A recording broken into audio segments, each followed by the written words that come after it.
Bonjour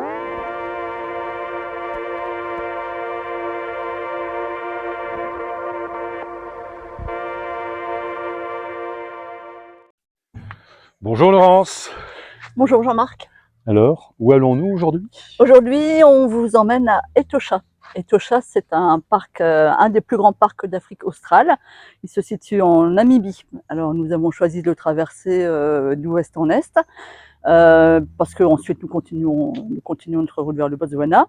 Alors, Etosha, c'est une réserve faunistique. La surface d'Etosha, c'est environ 22 000 km². Ça veut dire à peu près un peu plus petit que la Bretagne, 2 fois l'Île-de-France. On a pris 3 jours pour traverser le parc. On a une grande piste transversale et de nombreux dévoiements qui permettent d'observer les animaux, se rendant essentiellement à leur point d'eau, mais aussi dans leur milieu naturel. Au fur et à mesure de la traversée, vous vous rendrez compte que le paysage change, que l'on voit de plus en plus d'animaux, une certaine quiétude aussi. Et voilà, je vous laisse découvrir notre aventure. Laurence, as-tu eu peur? Jamais. Mais tu n'aurais pas dû faire ça parce que tu ne m'as pas prévenu. Mais Laurence, t'en vas pas? T'as pas dit où on se dormait? Alors, les dodos. Les dodos, c'est pas compliqué en fait. Sur Etosha, on a le choix entre des lodges ou des campings. Mais pour nous, c'est camping forcément. Il faut savoir que dans le parc d'Etosha, on n'a pas le droit de descendre de la voiture parce que vous avez quand même des animaux sauvages. Enfin, vous avez vu dans les films. Ça veut dire qu'en journée, vous ne pouvez vous arrêter que dans des zones protégées. On a quelques petits parcs fermés. Vous ouvrez la porte, vous rentrez, des toilettes, vous sortez. Et le soir, c'est camping ou lodge obligatoire, avec fermeture du camp en fait pour la nuit. Donc dès que le soleil se couche, les camps sont fermés, vous ne pouvez plus rentrer et vous ne pouvez plus sortir. Vous ne sortirez que le lendemain matin au lever du soleil. Sur le camp, sur les Etosha, vous avez 5 ou 6 camps possibles pour la nuit. Qui sont très bien équipés. On peut entendre les lions rugir, on peut voir les moustiques sortir de l'eau, on peut parfois voir les éléphants s'abreuver au point d'eau à proximité. C'est plutôt pas mal. Voilà. Et ce qu'on entend aussi, c'est au bivouac, c'est les coups de marteau, les visseuses, de tous les gens qui réparent ce qu'ils ont cassé sur la piste. Surtout Jean-Marc. Voilà. Voilà. Au revoir tout le monde.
à la taille de vis supérieure. Le tout c'est d'accéder au meuble. Je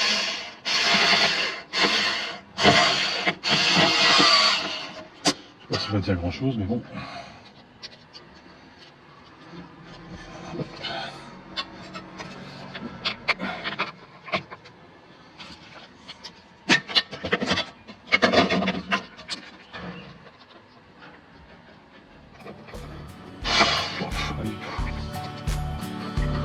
Ça sert.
lave-sets pour mieux les prendre.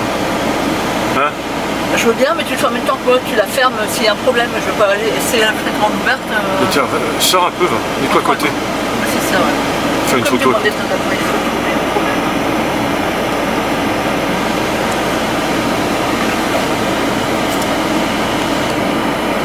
Tu vas pas dire que t'as peur des lions?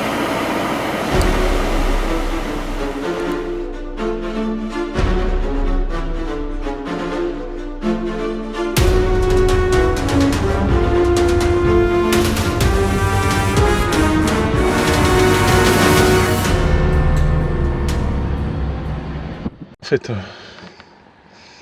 et après je vais vérifier le serrage de tout, parce qu'en fait la vis a pris du jeu et elle s'est usinée. Alors.